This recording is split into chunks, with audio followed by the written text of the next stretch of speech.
చంద్రగ్రహణం వస్తోంది. ఆ టైంలో నిద్ర మానేసి జపాలు హోమాలు చేయమని పెద్దవాళ్ళు చెప్తున్నారు. అసలు ఏంటి చేదస్తాం అనుకుంటున్నారా? అయితే ఇది వినండి. చంద్రమా మనసో జాత చక్షోహ సూర్యో అజాయత అని ఋగ్వేదంలోని పురుష సూక్తంలో చెప్పారు. అంటే చంద్రుడు మనసు నుండి, సూర్యుడు కను నుండి జన్మించారు. మనసు, ఆలోచనలు, సంకల్పాలు, ఇమోషన్స్ ఇవన్నీ చంద్రుడితో కనెక్ట్ అయి ఉన్నాయి. అలానే చంద్రుడు పుష్టికారకుడు. సూర్యకాంతిని గ్రహించి కొంత భాగాన్ని భూమికి అందిస్తాడు.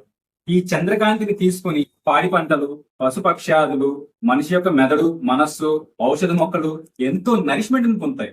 అయితే గ్రహణ సమయంలో సూర్యుడికి చంద్రుడికి మధ్య భూమి రావడం వల్ల ఈ సూర్యకాంతి చంద్రుడికి అందట్లేదు.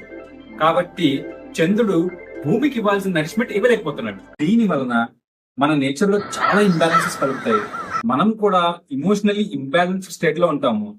దానివల్ల మన డెసిషన్ మేకింగ్ వీక్ అయ్యి మనం కూడా రాంగ్ డెసిషన్స్ తీసుకొని మనకి ఇతరులకి కూడా హాని చేసే అవకాశం ఉంటుంది. కాబట్టి ఈ సమయంలో జపాలు హోమాలు చేస్తే చాలా మంచిది.